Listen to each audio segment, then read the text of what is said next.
Thank you both so much for being here.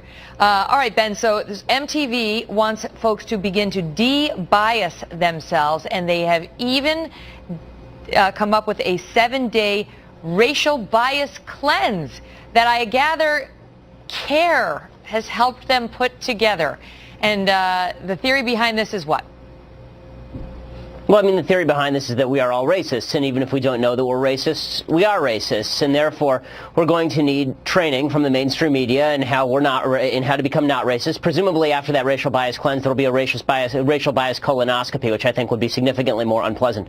But at the end of this story, of course, the solution to all of our racism is to do whatever it is that the leftist folks over at MTV want us to do in order to assuage our self-esteem, and we can all confirm that we're not racist or bigots in any way by doing exactly what all of the leftists in the media want us to do. Namely, if we want to show that we're not misogynists, vote for Hillary Clinton. If we don't want to show that we're racist, then vote for Barack Obama, etc. Ben, go ahead, Robert. Ben, isn't this the point of your soliloquy where you shout out live from New York at Saturday night? Because that type of rant indicates you're auditioning for the show. There's no basis in reality in what you said at all. It's almost pathetic or comical. The reality here is that the MTV campaign, which is also done in partnership with the Anti-Defamation League, internationally respected organization, and the Gay and Lesbian Alliance Against Discrimination, amongst many others, is really designed to speak to the needs of millennials, the 14 to 24-year-olds, who have done, and this is based upon extensive research, where 41% have felt that they are, in fact, feel bigotry in their own thoughts,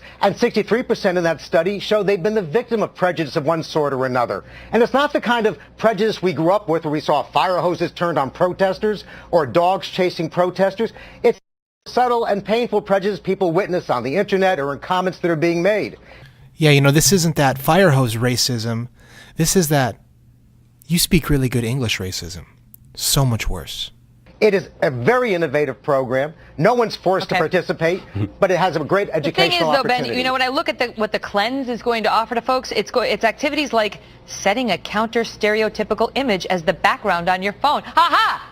That's it. That's it. Then you're no longer racist if you just put a person of another race as your background on your iPhone. And then there's consuming media that helps build empathy for people of other races. So no more All in the Family for anybody who fails their cleanse test. That's a propaganda effort. I mean, the idea that this is not a propaganda effort and that it's not designed to change people's behavior and their thought processes is silly. And again, it is all based on the presumption that all sorts of Americans, especially young Americans, who, by the way, their own surveys show are not racist and don't have racist attitudes, it's designed to show them that they secretly are racist. And again, the only way in order for them to cleanse that racism, in order to exculpate themselves, is to do all of the things that the leftists at MTV would want them to do. There's a great awareness. Yes, it's an opt-in program, but so what?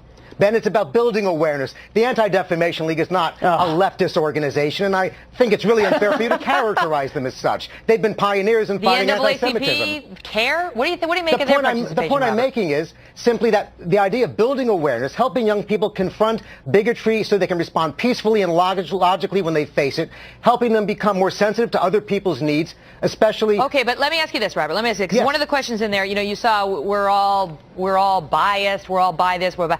Bipartisan. Do you think there's going to be a little detector to see if there's an anti-conservative bias in here for the young people and try to cleanse them of that so they can be more, quote, bipartisan? Megan, it's not about partisanship. It's not about conservative or liberal. They're the ones who inject partisanship into their PSA. No. In fact, the reality is the entire program, it really rises above the partisan rhetoric we're witnessing. And I think what's really important here is that if we don't to the voices of the 14 to 24-year-olds, we don't listen to the millennials and what they're saying, then we're tragically doomed to repeat the history of bigotry and prejudice that has really impacted our society. I mean, is there any value to saying that there is some inherent bias, this sort of fear of difference of something that seems other, and that it's valuable to sort of look at that and try to call attention to it so we can stop it? How about combating actual acts of racism? How about singling out racism and then actually doing something about it, as opposed to doing this kind of Marxist newspeak in which we go through everybody's hidden actions? You know, I'm sensing a real sort of underlying, I don't know, racial bias to this whole segment. Robert, I find you to be racially biased. I find you to be insensitive, bigoted, and misogynist based on everything that you've said. It may be hidden. Maybe I can't detect it, but we all know it's there. So perhaps you should go through this program. At the end of the program, you will feel free. You'll feel better about yourself, and you'll feel more informed. I'm tired of these backwards men. I'm like ripped on. Back at it like an automatic. Sip cheap liquor till I'm leaning backwards.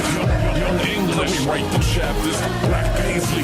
Yes, we go hard. You said we go hard. I said we go hard. You said we go hard. I said we go hard. You said we go hard. I said we go